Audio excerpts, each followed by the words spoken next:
Well, this is a little impromptu video. I hadn't really planned this, but I was in here and I thought, I'll just record something while I'm here, and then that'll be done.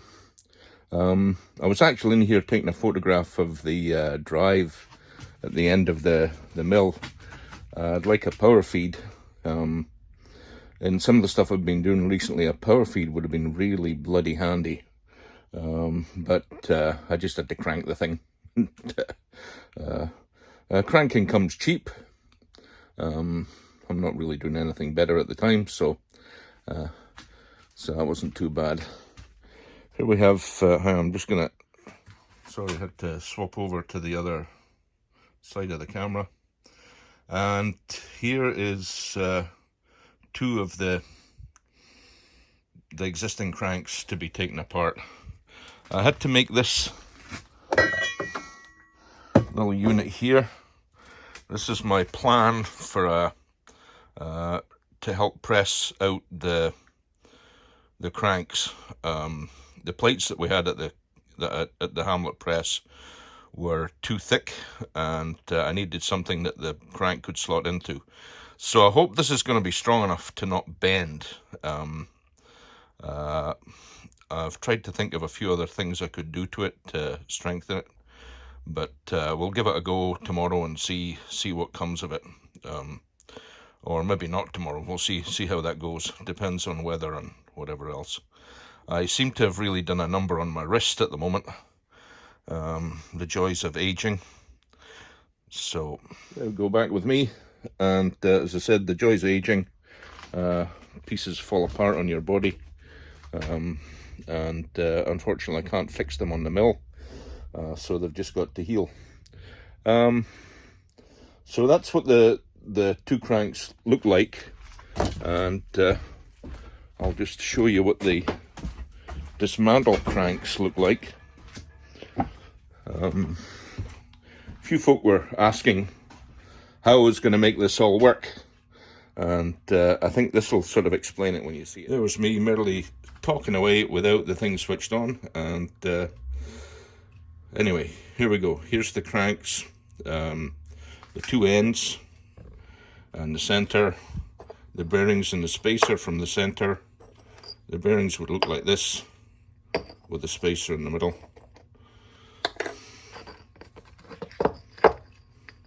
Looking a bit like that. And these rings go in between, and they fit into the crankcase to hold everything in place. And here's the center section which these bearings would fit into.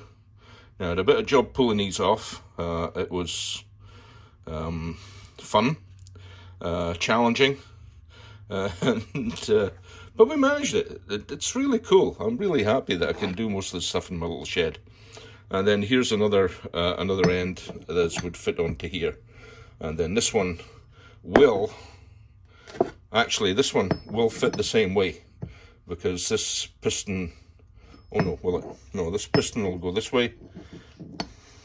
This will go on at 180 degrees. Then the next one will go on at the same, and then the next crank will go 180 degrees. So it'll be a 1 4 2 3 setup for the 4 cylinders, and it'll run like a double parallel twin. I think that's the idea, if that means anything to you, and I hope it does. Decided for fun yesterday to have a little visualization of what this engine was going to actually mean. So put it in the frame. I'm going to have to cut the bulkhead back. It's going to take a little bit of modification.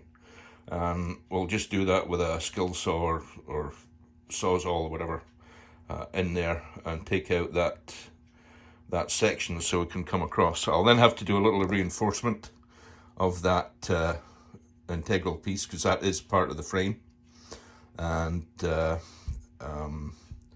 that shouldn't be too much of a worry. I have to say, I think it looks really friggin' cool in there. It's just nice to have a little bit of a visualization of it, you know, from I'll just take a wander around it. as you see it from both sides, and then you can start, the thinking starts, you know. It's like, okay, there's an initial frame that's there that it'll bolt onto the base of the engine, but I may have to extend a support across the bottom of the engine. I've got some aluminum plate that I took off another engine that I think will probably do the job. Like if I cut it, clamp it, weld it, and then turn it down on the mill, it'll make a nice plate for the base. And I want to add some rigidity, I think, to the bottom of this engine, because we've gone beyond what the casing is designed to do. So a slightly thicker casing would be probably better. So a support in the bottom of a clamp-on frame will probably help quite a bit. Sorry, I mean a clamp-on plate, not a clamp-on frame, but a clamp-on plate to the bottom will add a certain amount of rigidity to this. But we'll see. We'll see. We might just build it, blow it up, and build another one. Well, it's not like I have much else to do, so a little bit of fun.